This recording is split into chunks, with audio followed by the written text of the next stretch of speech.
सिंदूर जो है वो रेड कलर का होता है, ब्लड कलर का। हाँ, तो वो उसमें जो है वो सिंदूर उन्होंने इसका नाम रखा है।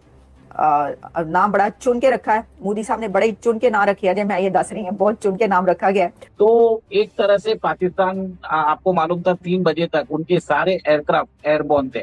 सडनली ऐसे क्या हुआ कि सब लोग अपने बेस पे चले गए। अचानक ऐसा क्या हुआ कि सब लोग सारे प्लेन्स गायब हो गए। आपको जैसे आपने देखा कि जैसे JF-17 को मारा है, तो चीन ने भी एक तरह से पाकिस्तान को लताड़ लगाई होगी कि आपके कारण हमारा एक एयरक्राफ्ट मारा गया, और इस एयरक्राफ्ट की हम एक्सपोर्ट की डीलिंग की बात कर रहे हैं बहुत सारी कंट्रीज के साथ। और इसके अंदर अगर ये देखिए सर, आपको ये समझना पड़ेगा कि पाकिस्तान के पास जो एयरक्राफ्ट है उसको अमेरिका और चाइना से मिलेगा, तो दोनों की परमिशन लेनी जरूरी है उससे पहले वो कुछ करे। तो कहीं ना कहीं उसको लताड़ मिली होगी, तो सारे एयरक्राफ्ट उसने अपने बेसिस पे डाल दिए। और आप जैसे बताया हाफिज सईद जिंदा है, बट मेरा मानना ये है कि हमारे अननोन गनमैन, कुछ काम हमारे अननोन गनमैन भी कर सकते हैं। तो उसका वो कितने दिनों तक हाफिज रहेगा वो देखने की बात है। वो कह रहे हैं कि एक एक इंच की हिफाजत करेंगे, हम अपने हलफ है हमारा, जो हमने हलफ लिया हुआ है अपनी कौम के साथ, उसकी हिफाजत करेंगे। जो प्राइम मिनिस्टर ऑफ पाकिस्तान है उसने सिक्योरिटी काउंसिल का इजलास बुला लिया है, कौमी सलामती कमेटी का इजलास तलब कर लिया गया है प्राइम मिनिस्टर शहबाज शरीफ ने।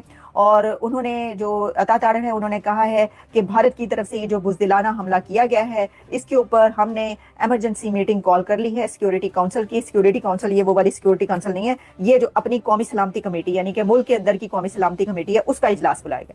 अब इसके अंदर मेरा एक और सवाल है सर, मेरा सवाल ये है कि आपने नेशनल सिक्योरिटी काउंसिल का इजलास बुलाया, यानी यूनाइटेड नेशंस सिक्योरिटी काउंसिल का हंगामी इजलास, इमरजेंसी मीटिंग पाकिस्तान ने कॉल की, वो हुई, उसका कोई फायदा हुआ आपको? तो मुल्क के अंदर जो आप सिक्योरिटी मीटिंग करें उसका क्या फायदा होना?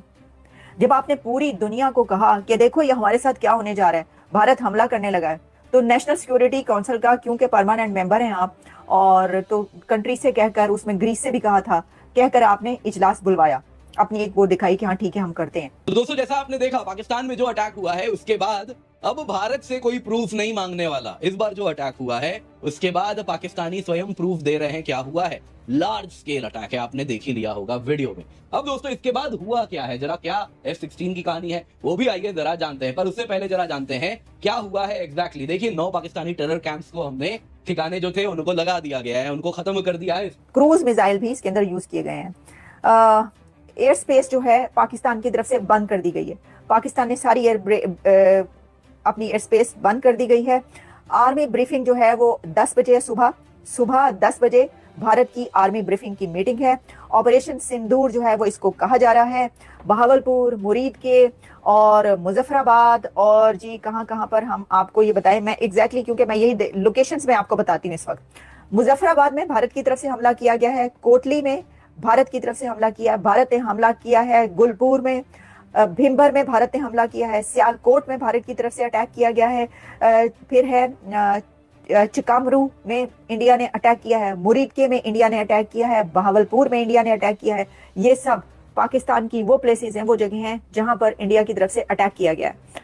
तो एक तरह से भारतीय एयरफोर्स की जो बात कर रहे थे कि पाकिस्तान जो बोस्ट कर रहा था हमारी जो एयरफोर्स है पाकिस्तान इंडियन एयरफोर्स से सुपीरियर है, तो उसकी तो पोल खुल चुकी है।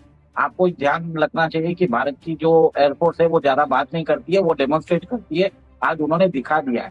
और अभी एक और एक खबर आई है कि लश्कर ए तोयबा का जो एक टेररिस्ट है मुदस्सर, वो मारा जा चुका है।